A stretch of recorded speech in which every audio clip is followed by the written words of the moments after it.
अस्सलाम वालेकुम। आफाक फारूकी नए प्रोग्राम के साथ आपके सामने हूँ। मेरा मौजू आज पाकिस्तान नहीं है। मैं अमेरिकन पाकिस्तानी कम्युनिटी और अमेरिकन प्रेसिडेंशियल जो इलेक्शन है और जो कांग्रेस सेनेट गवर्नर सबके हैं, उससे पहले मेरे मुल्क में अमेरिका में फ्लोरिडा में बहुत बड़ा तूफान आया। फिर 50 अरब डॉलर से ज्यादा का नुकसान हुआ है। 16 लोग, अब तक 21-22 लोग मारे जा चुके हैं और 10 लाख से ज्यादा लोग बिजली से महरूम हैं। सैकड़ों हजारों घर बर्बाद हो गए हैं। अभी चंद दिन पहले ही 5 स्टेट्स में साउथ की कहना चाहिए कि ऐसी तरह का एक और तूफान आया था जिसमें कोई 200 के करीब लोग मारे गए थे। और वो इलेक्शन में एक इशू भी बनता जा रहा है। तो मैं दुआ करता हूं कि अल्लाह ताला सबको अपनी हिफ्ज़ व मान आफियत पनाह में रखे और ये मुसीबत टल जाए। अमेरिका में तूफान अब काफी बहुत ऑफन आने लगे हैं। खैर, वो एक तारीख है।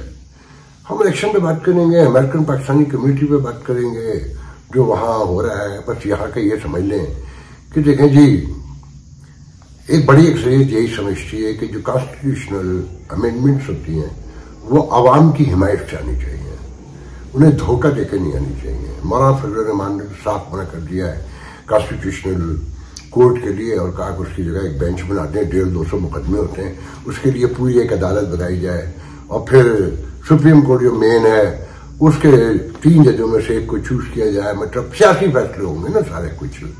और वो एक लंबी कहानी आपको पता है। उसके जवाब में उन्होंने कह दिया कि खान साहब से मुलाकात करने दें, इसलिए उन पर पाबंदी लगाई हुई है। और शनाई कॉन्फ्रेंस नहीं मुलाकात करने दें, हम 15 को हमला करेंगे। और रास्ते इंटरनेट आज से शुरू हो चुका है, मुझे नहीं पता कितनी देर में लोड होगा। और एडवाइजरी, ट्रैफिक एडवाइजरी आ चुकी है इस्लामाबाद की जगह जगह। मेरे पास सुबह दोस्त आए थे तो जो खुद सरकारी अफसर से पड़े, उनका कि जी आधा रास्ते तो बंद हो चुके, कंटेनर जगह जगह लगे हुए। फिर वो जब वो गए वापस तो कोई 12 बजे वो अर्ली मॉर्निंग आए थे, ब्रेकफास्ट मेरे साथ किया उन्होंने मुझे ट्रैफिक की पूरी एडवाइजरी भेज दी है। तो यहाँ के बारे में तो कोई बात करना, हाँ, एक अच्छी खबर यह है कि हमारी फौज अभी बड़ी मुनज़्ज़म है प्रोफेशनली, कि गोल्ड मेडल लिया है। फौजी मशकें हुई हैं बरतानिया में। 48 मुल्कों के, पता नहीं 42 मुल्कों के मेरे ख्याल में 128 जो डेलीगेशन थे और कोई काफी दिनों की वो थी कि 48 आवर में 60 माइल और पता नहीं समथिंग लाइक दैट। बहरहाल उसमें गोल्ड मेडल लिया है, एक बड़ी बात है। तो ये खुशखबरी की बात है, इससे शेयर करना चाहिए। देखें, मैं आता हूं अपने पाकिस्तानी कम्युनिटी पे। हमारी पाकिस्तानी कम्युनिटी या मुसलमान वोटर जो इस वक्त इलेक्शन हो रहे हैं ना, बहुत मैटर करते हैं। जैसा कि मैंने हेडलाइन दी है कि इंतखाबात नहीं है, ये रेफरेंडम है कि 250 साल से चलता हुआ निज़ाम, ये जमहूरियत, ये कैपिटलिज्म और सुपर पावर और दुनिया से एक बज़ाहिर आपको जंग नजर आती है, मगर वो आपकी भलाई के लिए human rights, women rights, citizen rights, constitution, democratic norms, ये उनकी लड़ाई है कि एक तरफ अथॉरिटेरियन सिस्टम है और दूसरी तरफ ये है कि आप जमहूरी अपनी आजादियों के साथ जिंदा रहें, जहां आप दूसरों की आजादियों का रिस्पेक्ट करते हो। तो डोनाल्ड ट्रंप के आने से वो साफ कहते हैं कि जी मैं सब कुछ खत्म कर दूंगा, मैं डिक्टेटरशिप कायम कर दूंगा। तो एक खौफ है और ये कहा जा रहा है कि ये इलेक्शन नहीं, ये रेफरेंडम है कि क्या आप इस निजाम को जो चल रहा है, जिसकी वजह से आपकी प्रॉस्पेरिटी है, दुनिया की है, बड़ी बड़ी इकॉनमी अमेरिका के सारे खड़ी हैं, क्या आप उस सबको तबाह कर देना चाहते हैं एक आदमी के लिए? या आपने तय कर लिया है कि नहीं, अब हम इस निजाम के तहत नहीं रहना चाहते? और डोनाल्ड ट्रंप जो कहते हैं वो दुरुस्त है कि मीडिया भी बंद, अपोजिशन भी खत्म, पार्लियामेंट भी खत्म, सारा कुछ। वो जो प्रोजेक्ट 2025 है वो पढ़ के देख लें, जिससे वो अब डिनाई भी करते हैं, मगर सबको पता है। और अमेरिका का टोटल जो फिलोसोफर और इंटेलेक्चुअल विंग है वो इनके खिलाफ है, मगर वो रिपब्लिकन के कैंडिडेट हैं और खड़े हुए हैं। वो किसी बात को मानते भी नहीं है कि जो मैं हूं वो मैं हूं। मोदी है, इमरान खान है, पुतिन है, शी है, एर्दोगान है, नेतन्याहू है। नेतन्याहू भी सपोर्ट कर रहे हैं उसको, ये तो बाइडेन भी कह चुके, सुना होगा आपने। और उसे मोदी भी सपोर्ट कर रहे हैं। और इमरान खान तो अंदर है, मगर उनके लोगों की सारी होप डोनाल्ड ट्रंप से। इन सारी चीजों में मैच करेगा तो आपको समझने में बड़ी आसानी होगी कि होने क्या जा रहा है। तो इसलिए रेफरेंडम है, खासकर मुसलमानों के लिए, पाकिस्तानियों के लिए, इमिग्रेंट्स के लिए, और एक रेसिज्म भी है कि भाई ये वाइट ही होने चाहिए, जिन्होंने अभी भी आबादी का बड़ा नंबर है। मगर ये ध्यान में रखें कि अराउंड 38 to 40% जो है ना, अब इमिग्रेंट सोसाइटी है, स्पेनिश बहुत बड़ी कम्युनिटी है, इंडियन, पाकिस्तानी, और दुनिया के 204-5 मुल्कों के लोग रहते हैं वहां पर। तो ये डेमोक्रेटिक नॉर्म से इतने वाकिफ नहीं है। ये जो आबादी है जिसमें ब्लैक अमेरिकन भी शामिल हैं, उनको लेकर वो तो खैर हिस्सा है वहां का, कि बाकी जो लोग थर्ड वर्ल्ड कंट्री से हम जैसे लोग गए हुए हैं, जो वोट को इतनी इंपॉर्टेंस नहीं देते, ना समझते हैं। और फर्स्ट इमिग्रेंट जो होता है वो तो काम रोटी के चक्कर में लगा होता है, उसकी लर्निंग बड़ी थोड़ी होती है, और जितनी होती है वो पाकिस्तानी अमेरिकन कम्युनिटी को, इंडियन को देख के आप खुद अंदाजा लगा सकते हैं, खासकर पाकिस्तानियों को। अब इंडियंस की तो डेमोक्रेसी भी अब बड़ी मजबूत हो गई है, 75 साल की डेमोक्रेसी उनकी। तो डर यह है कि जैसे हेल्दी हार गई थी कि बजाहिर हैरिस आगे हैं, कमाल हैरिस सारे एवरेज पोल में। आज के नया पोल भी सुनाता हूं, कल का भी सुनाऊंगा, और सरप्राइज कहते हैं अक्टूबर को कि इसमें सब कुछ डिसाइड होता है। मैं सारी बातें भी एक एक करके बताता हूं। मगर हमारी जो स्पेशली मुझे पाकिस्तानी कम्युनिटी की है कि इंडियन के तो आप डोनाल्ड ट्रंप भी गए हैं और बड़े मजमे में, ओबामा भी अभी गए हैं पेंसिल्वेनिया में, और मुख्तलिफ बड़े बड़े फंक्शन। पाकिस्तानी कम्युनिटी में जो अमीर आदमी है ना, उसके घर कमाला भी आ गई थी, बाइडेन भी आ गए थे, और डोनाल्ड ट्रंप भी। बल्कि डोनाल्ड ट्रंप तो अभी मिडलैंड ह्यूस्टन में गए, तो मुझे जो वहां के एक इंपॉर्टेंट डेमोक्रेट है ताहिर जावेद ने खुद बताया कि वो सिर्फ अनवर जावेद की वजह से आए थे, जो इमरान खान के भी सपोर्टर हैं, और जो पाकिस्तानी कम्युनिटी के बड़े फंड अरेजर में भी आगे आगे होते हैं, शौकत खानम से लेके हर जगह पर, बड़े सादे से आदमी हैं।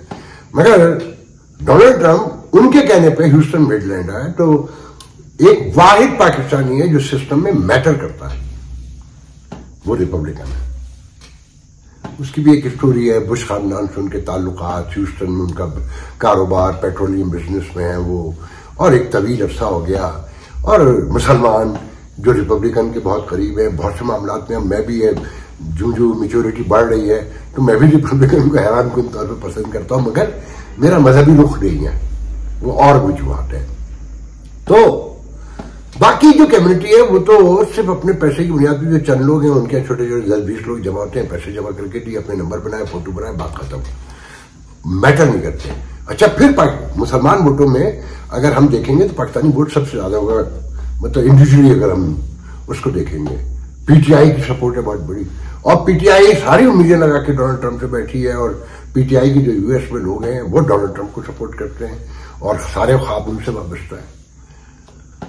जो कमाला हैरिस को सपोर्ट कर रहे हैं उनमें से भी मेजर आबादी जो है वो पाकिस्तान में हमारी इस्टेब्लिशमेंट के खिलाफ है।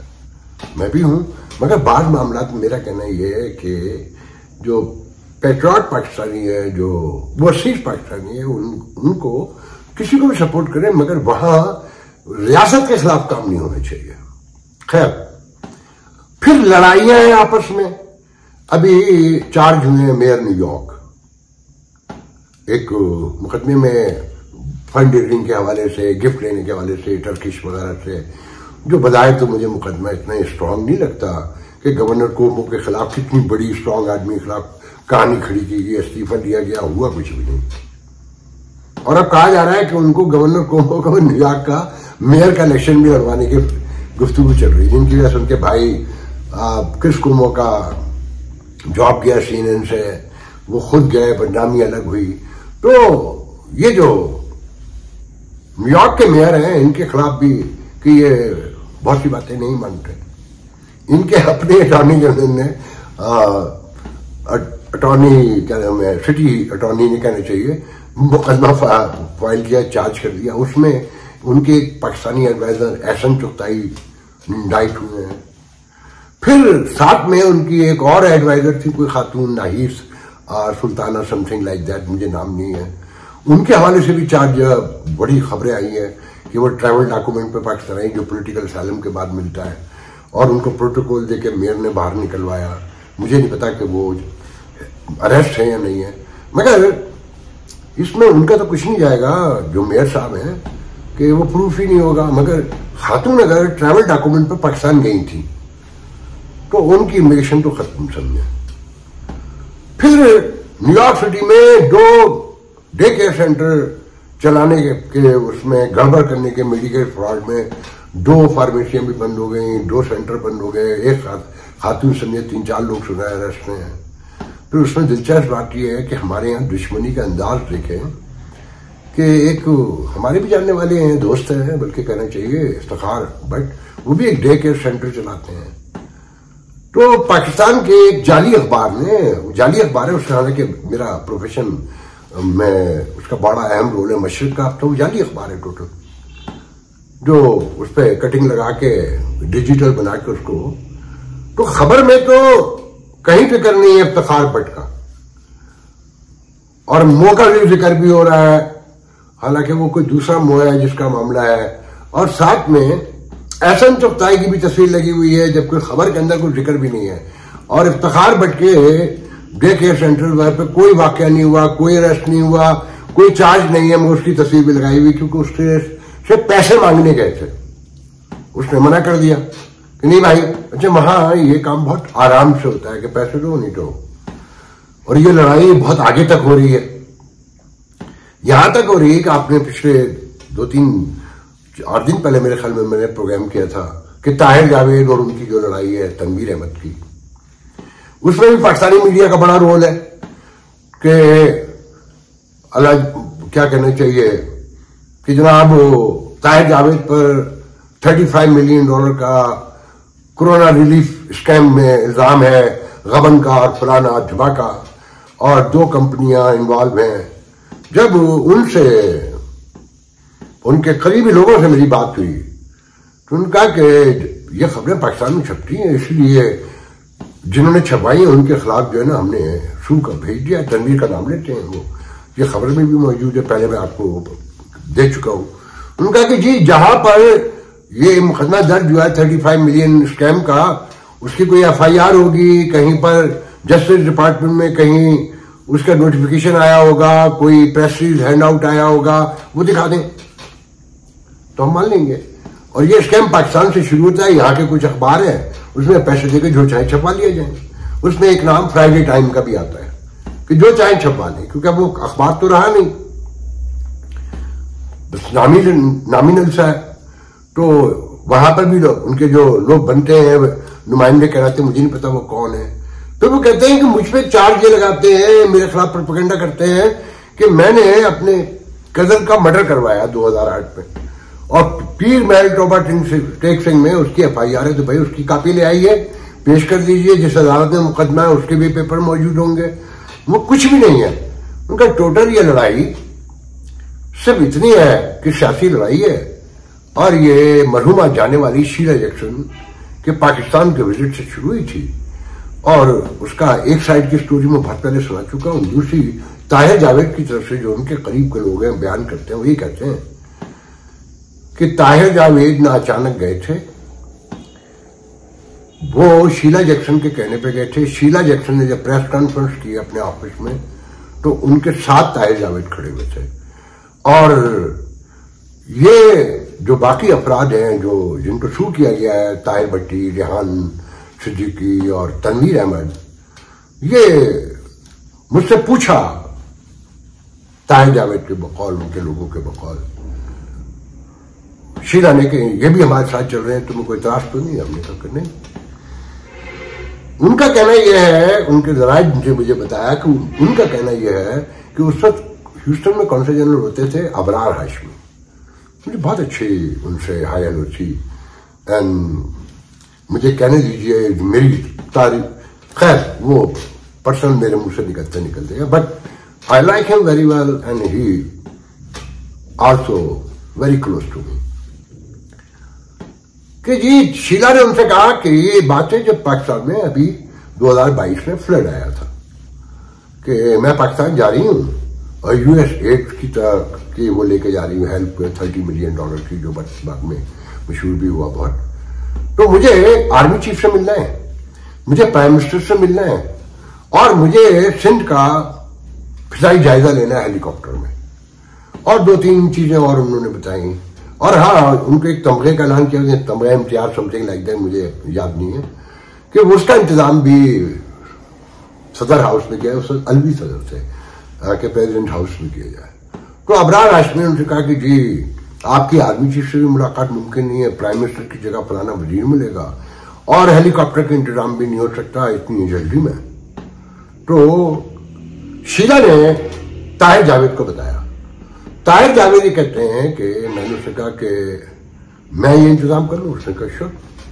मैंने बाजवा को डायरेक्ट किया, कॉल किया, और 2-3 कॉलिंग रखाई, हेलीकॉप्टर का भी हो गया, आर्मी चीफ से मुलाकात भी तय हो गई, प्राइम मिनिस्टर से भी हो गई, और सदासी महल में तमगे की तकरीब का भी एहतमाम हो गया। अब ये सब साथ गए, वहां पर जब पहुंचे, ये सारा कुछ हो रहा था, तो जिस दिन हेलीकॉप्टर पे जाना था, तो उन्होंने शीला जैक्सन के स्टाफ ऑफिसर ने जो भी था, उससे एक व्हाट्सएप, उनके साथ एक सार्जेंट गया था एज ए गार्ड, तो उसने एक व्हाट्सएप पे ग्रुप बना दिया था सबके लिए कि कोई इमरजेंसी हो, मैसेजिंग हो तो मिक्स कर ली जाए।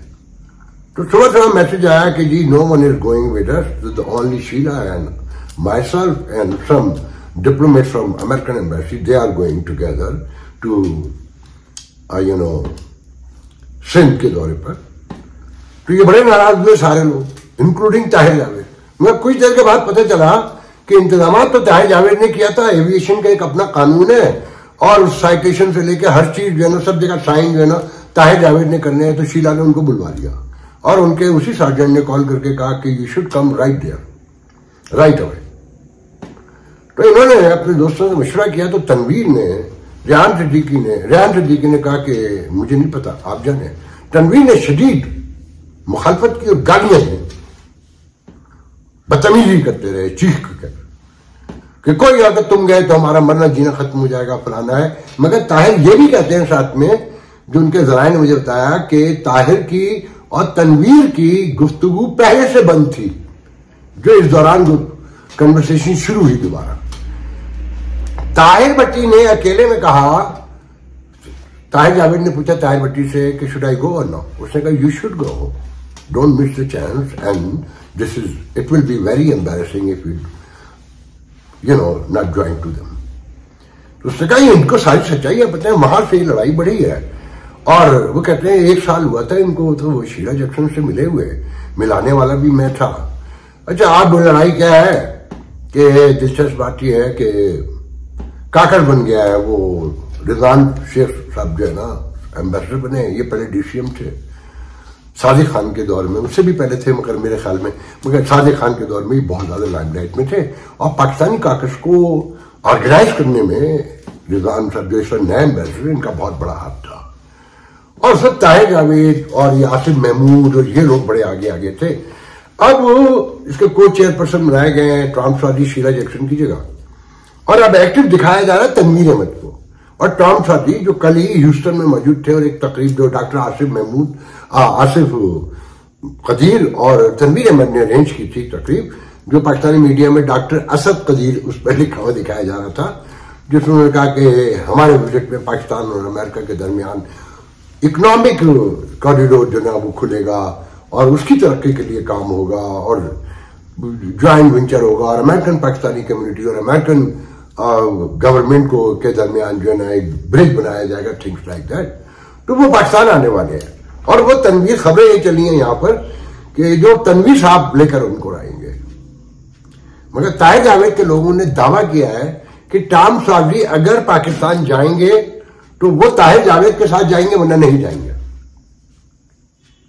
वल्लाह आलम बिस्वाब। अब इसमें ये देखें कि सिलेक्शन में जो पाकिस्तानी कम्युनिटी में नुमाइंदगी तो कोई नहीं है। तनवीर अहमद जो है, या ताहिर जावेद हैं, या आसिफ महमूद हैं, जो अमेरिका यहाँ पाकिस्तानी मीडिया में उनको इस तरह पेश किया जा रहा है जैसे वो खासुल खास आदमी है कोई, और पूरी कंपेन कमाला की वो चला रहे हैं। बस ये कैलिफोर्निया से जानते हैं। तो मैंने एक बहुत ही पाकिस्तानी जो बहुत ज्यादा अमेरिकन पॉलिटिक्स को समझते हैं और बहुत बड़े लीडर है कहना चाहिए, उनसे पूछा कि अगर कमाला जीत जाए तो आसिफ महमूद की क्या पोजीशन होगी, या उनके कितने ताल्लुकात हैं। उन्होंने कहा देखें जी, अगर 50-75 लोग आ रहे हैं दूर से, और उसमें आसिम महमूद भी हो तो कमाला उन्हें देख के पहचान लेगी। इन्फ्लुएंस क्या करेंगे वो कोई 0% नहीं कर सकते। जितना ब्रैड शर्मन जो कांग्रेस मैन है और जो ह्यूमन राइट्स कमेटी का चेयरमैन भी रहा है, कहने का जितना ब्रैड शर्मन इन्फ्लुएंस कर सकता है कमाला को, उतना ही आसिम महमूद कर लेंगे जो एक दूसरे के बड़े दोस्त हैं। और पाकिस्तान के हवाले से जितनी भी ह्यूमन राइट्स की वायलेशन पर जो कांग्रेस में भी करारदाद पेश हुई उसके पीछे आसिम महमूद थे। वो बजाय तो ये ह्यूमन राइट्स के मामला पे बात करते हैं, मगर वो अंदर से सपोर्ट करते हैं पीटीआई को, व्हाट आई बिलीव, जिसकी वो तरदीद भी कर चुके हैं। तो मैंने कहा कि कमाल जीत गई तो पाकिस्तान के लिए क्या मसाइल पैदा कर सकते हैं ह्यूमन राइट्स के हवाले से? उनका कुछ भी नहीं। Administration is entirely different thing and establishment, you know that. फिर उन्होंने कहा कि हाँ अभी वो पार्टी में बड़े हैं मगर एडमिनिस्ट्रेशन में 0 है बाइडेन की। कमाला आ गई तो 15 to 20% वो एडमिनिस्ट्रेशन में भी आपको नजर आएंगे, तो इतना फर्क पड़ेगा, इसके अलावा कोई फर्क नहीं पड़ेगा। फिर मैंने उन्हीं से पूछा कि डोनाल्ड ट्रंप की जीत हार, उनका देखें जी बजाहिर तो कोई कुछ नहीं कर सकता, but I have a hunch, my hunch, कि स्लाइटली विक्ट्री होगी खातून की।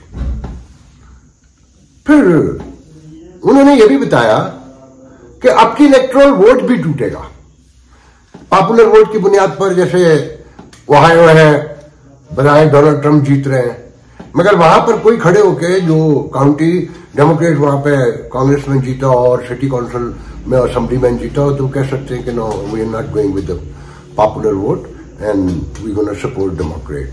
तो कहले ये हम कोशिश कर रहे हैं, और एक हम उन्होंने नाम भी बताया मगर मुझे अच्छा नहीं लगता है, मुझे काउंट करें, वो स्ट्रेटेजी है डेमोक्रेट की। तो हमने एक जगह पर ऐसा कर लिया है कि बजाय वो स्टेट जो है रिपब्लिकन है मगर वहां से एक वोट हमें मिलेगा। तो उन्होंने साथ में ये भी कहा कि जब हम ये कर रहे हैं तो रिपब्लिकन भी कहीं कर रहे होंगे। ये अच्छा ये ध्यान में रखें कि जो बड़ी स्टेट्स है जैसे न्यूयॉर्क है, पेंसिल्वेनिया है, फ्लोरिडा है और इलिनॉय है और कैलिफोर्निया है, जो बड़ी बड़ी स्टेट है जिनके बड़े इलेक्टोरल वोट हैं, 55 से शुरू होकर 29 तक और 19 तक, ये सारी डेमोक्रेट है। और वो छोटी छोटी स्टेट है उनके इलेक्टोरल कॉलेज जो है ना उनका छोटा है।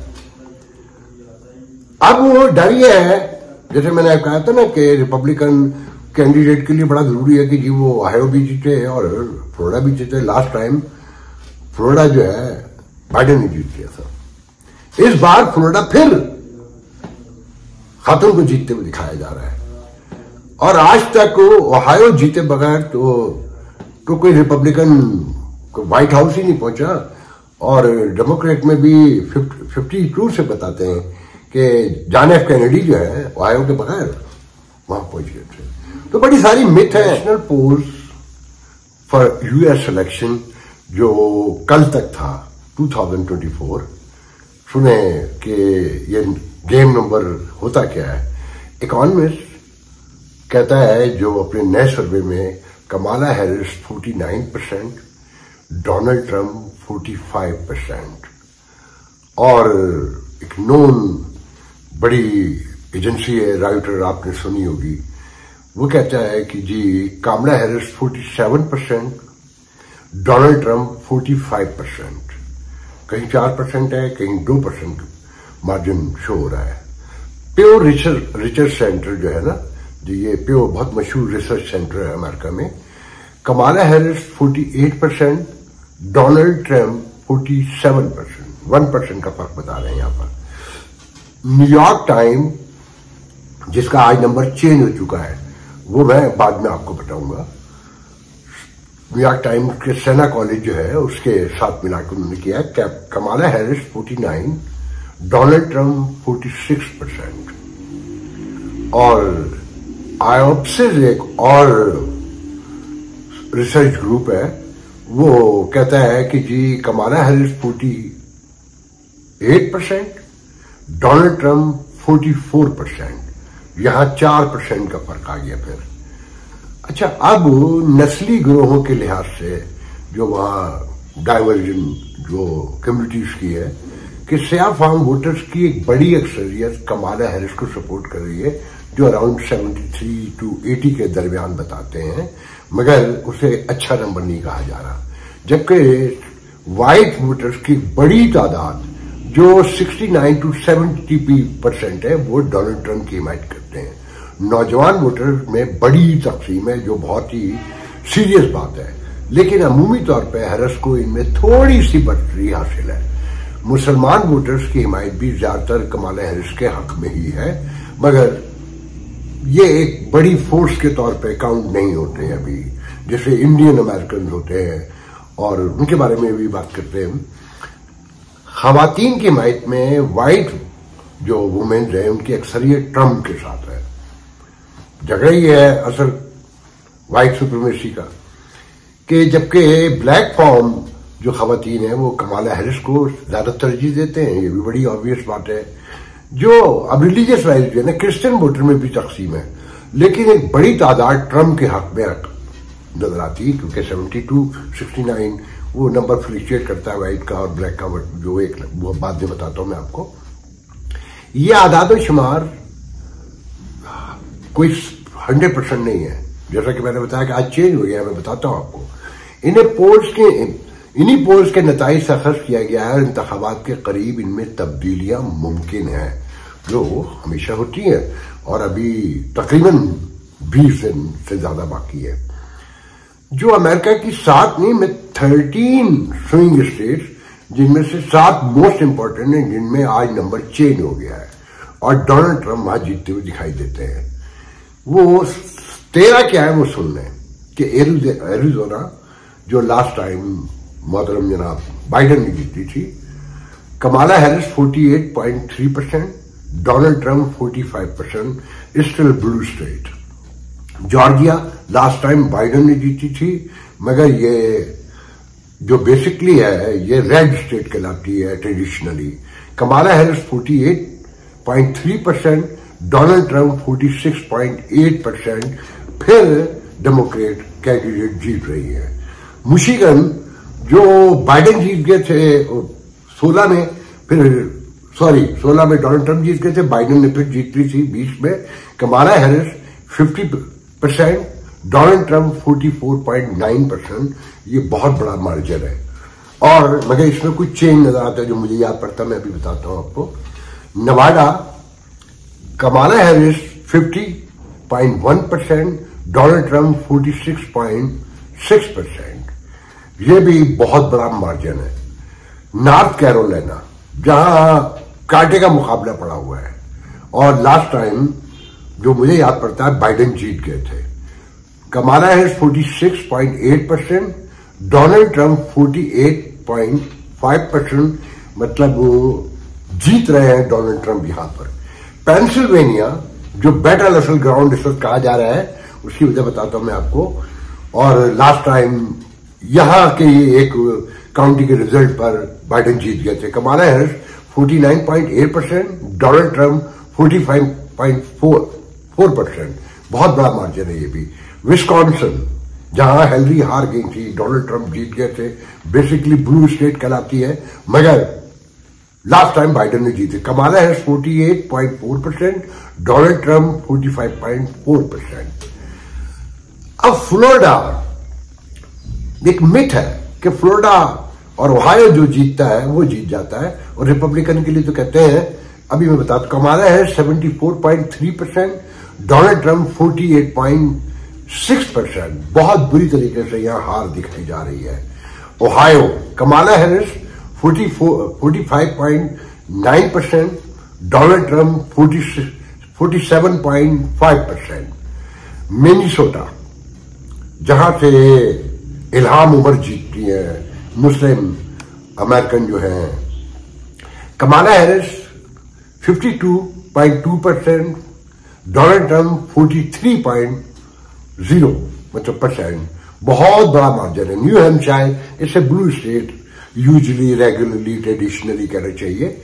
Kamala Harris 53%, Donald Trump 44.6%। यहां पे भी बुरी तरीके से हार रहे हैं।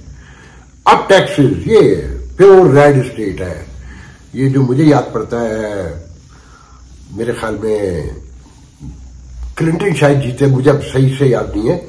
Kamala Harris 44.6%, Donald Trump 52.4%। South में ये ट्रेडिशनली रेड स्टेट है। विस्कॉन्सिन, कमाला हैरिस 48.4%, यहां से हिलरी हार गई थी मगर बाइडेन ने जीत लिया था। Donald Trump 44.4%। फर्क है, बहुत बड़ा फर्क है, मगर हे यू नेवर नो जिसे कहते हैं ना। अच्छा, अब यहां पर एक बड़ी अहम बात है कि एक बहुत बड़े हिस्टोरियन है, उनका नाम है एलन लेजिटमैन, जो 10 इलेक्शन में से सिर्फ एक में उनकी पेशेंगोई गलत हुई है। और इस बार वो कहते हैं कि उन्होंने एक हालिया इंटरव्यू में कहा है कि अक्टूबर सरप्राइज जो 2024 के इंतखाबात मुकाबले को पलट सकता है। मतलब इसी में गेम होता है ना सारा का सारा, अक्टूबर के महीने में एक अफसाना है। उनके नजदीक इसकी कोई वैल्यू नहीं है, क्योंकि अगर आज एक्सप्लेन करें तो ये बड़ी बात है कि ये एक माइंड सेट होता है पहले से, बहुत थोड़े उसके साथ वो कहना चाहते हैं। लेजिटमैन ने गुज़िश्ता माह पेशन गोई की थी कि नायब सदर कमाला हैरिस इंतखाबात जीत जाएंगी। उनकी ये पेशन गोई 13 अवामिल पर बेस करती है जो बड़े सवालात हैं। वो क्या है 13? कि व्हाइट हाउस पार्टी की ताकत और कारकर्दगी को जाहिर करते हैं। व्हाइट हाउस पार्टी की ताकत और कारकर्दगी को जाहिर करते हैं। उनके मुताबिक ये सच और झूठ के सवालात हैं जो सदारती मुकाबले के नताइज पर असर डालते हैं। बस ये जो 13 सवालात हैं, ये मेजर वो है।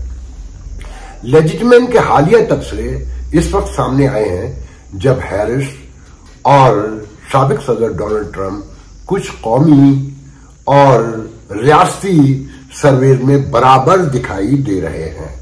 ये चंद दिन पुराना है, अब सिचुएशन चेंज हो चुकी है और माहिरीन का कहना है कि मुकाबला बहुत सख्त हो सकता है। और ये कांटे की बात तो है, यही कहा जा रहा है कि कोई नहीं जानता कि क्या होगा, जो नजर आ रहा है वो मुमकिन नहीं होता हमेशा।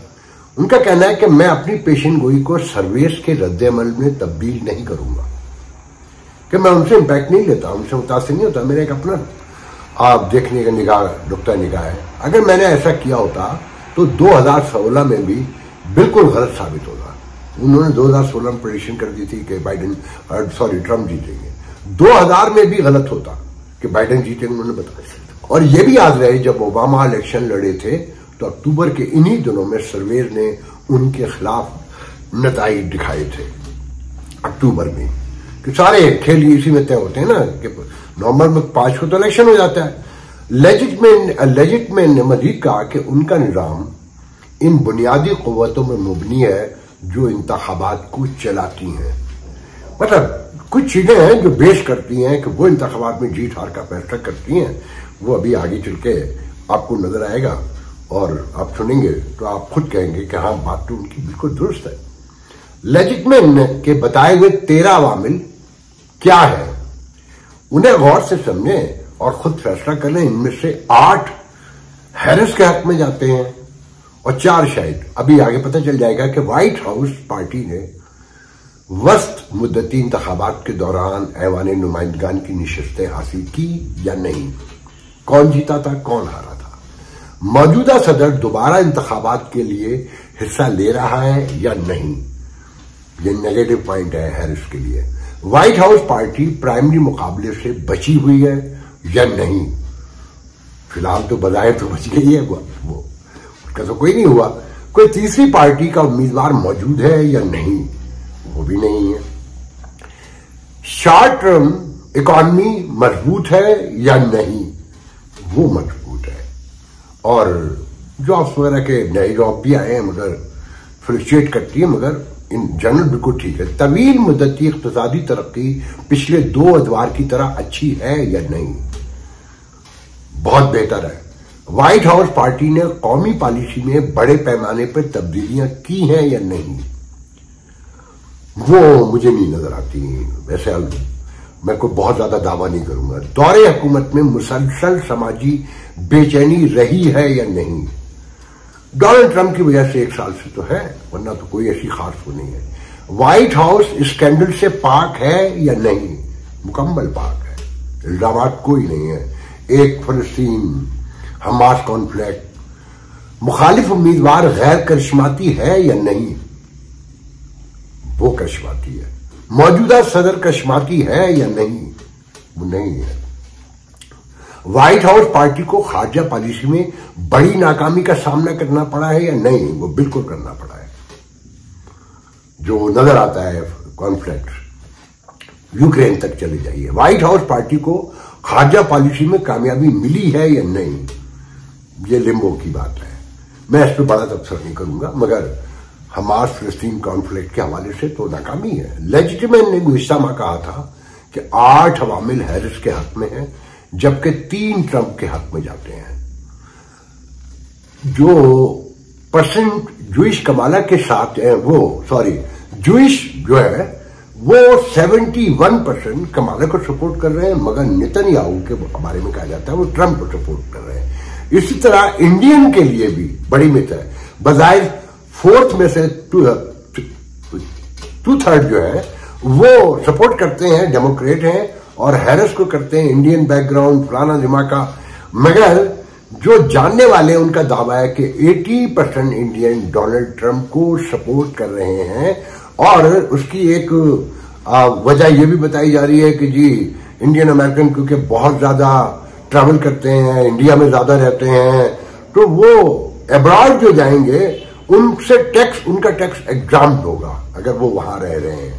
तो ये बहुत बड़ा इशू है, स्पेशली जूइश के लिए और इंडियंस के लिए। तो अगर आप उसकी बैकग्राउंड में सारा देखेंगे, मगर फिर आखिर में ये कहूंगा कि ये यू नेवर नो। अब मैं आखिर में आपको नया एग्जिट पोल बता देता हूं कि क्या नई सिचुएशन है। ये न्यूयॉर्क टाइम का पोल है, स्विंग स्टेट का 7 का, और नेशनल लेवल पर भी 2.5 से बज़ाहिर जीत रही हैं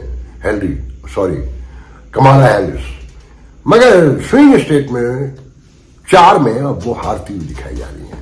तो मैं वो बता के प्रोग्राम खत्म करता हूं, आने वाले दिनों में सही पता चलेगा। मगर मेरा जाती भी ख्याल यह है कि फाइनली कहीं कमाला जीत जाएंगी। अगर ये जो स्प्लिट नजर आती है डेमोक्रेट में आपस में ही कि कमाला को वोट नहीं देना है, कि उनके ताल्लुकात अच्छे नहीं है लोगों से, वो रूखी फीकी हैं और वो लोगों से कम मिलती हैं, उनको बड़ा कारनामा नहीं है, तो बेसिकली जो डेमोक्रेट हैं और वो वोट देने नहीं जा रहे हैं, तो समझ लें वो डोनाल्ड ट्रंप को सपोर्ट कर रहे हैं। तो उस बुनियाद पर मेरा ये ख्याल है कि शायद लोगों को अकल आ जाए कि इसे रेफरेंडम तस्वुर करें।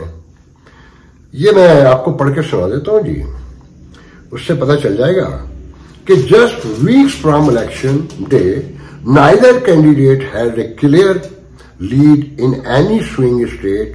Trump is a few points ahead in 4 and Harris in 1. So you can imagine now, Arizona, Harris जो है 47% है और डोनाल्ड ट्रंप 49% है। जॉर्जिया, हैरिस 48% है और 1 पॉइंट से 49% से डोनाल्ड ट्रंप आगे हैं। मिशिगन से 49% है हैरिस, और वो भी 49 है, मतलब वो टाई पड़ गई है, जबकि मैंने पहले बताया वहां से वो जीत रही थी 3 पॉइंट से मेरे ख्याल में। नवाडा से 48% है खातून जो है, और वो 47% है, 1% से हारते हुए नजर आ रहे हैं। नॉर्थ कैरोलिना से 48% है हैरिस, और वो 1 पॉइंट से अब आगे निकल गए, 49% पे आ गए। पेंसिल्वेनिया 48% पे हैरिस है, और वो 49, मतलब पेंसिल्वेनिया में भी हारने लगी, जहां 3-4 पॉइंट कल के परसों तक के पोल में आगे थी। विस्कॉन्सिन 49% पे हैरिस है और 49 पे ही खातून है। तो अब ये समझ लें अगर पेंसिल्वेनिया हार गई वो और ओहायो भी हार गई, तो he can not say anything. बहरहाल आज के लिए इतना बहुत है। इंशाल्लाह आपसे कल दूसरे प्रोग्राम में गुफ्तगू होगी। अल्लाह। हो नहीं जाता करना पैंदा है, हो नहीं जाता करना पैंदा, जीवन दे लई मरना पैंदा। खून की बीमारियों में मुब्तला, जिंदगी के लिए तरसते हुए थैलेसीमिया, हीमोफीलिया और ब्लड कैंसर के मरीज मुन्नू भाई के बाद अब आपकी शफकत चाहते हैं। उन्होंने मुल्क के लिए बहुत कुछ किया, आइए हम भी उनकी सुंदर फाउंडेशन के लिए कुछ करें। मुन्नू भाई के मिशन को आगे बढ़ाएं। तो फिर आए आप भी अपनी ज़कात अतियात सुंदस फाउंडेशन को देकर बचाइए किसी बच्चे की जान। ये अली है, अली को थैलेसीमिया है। आज उसे अपनी सालगिरह पर ब्लड ट्रांसफ्यूजन के लिए आना पड़ा। सुंदस फाउंडेशन गुज़िश्ता कई सालों से थैलेसीमिया के शिकार हजारों बच्चों की जिंदगी में उम्मीद और खुशियों के रंग बिखेर रहा है। भी आप अपनी खैरात, ज़कात और अतियात सुंदस फाउंडेशन को भिजवाकर इन बच्चों की जिंदगी के टिमटिमाते चिरागों को रोशन रखें।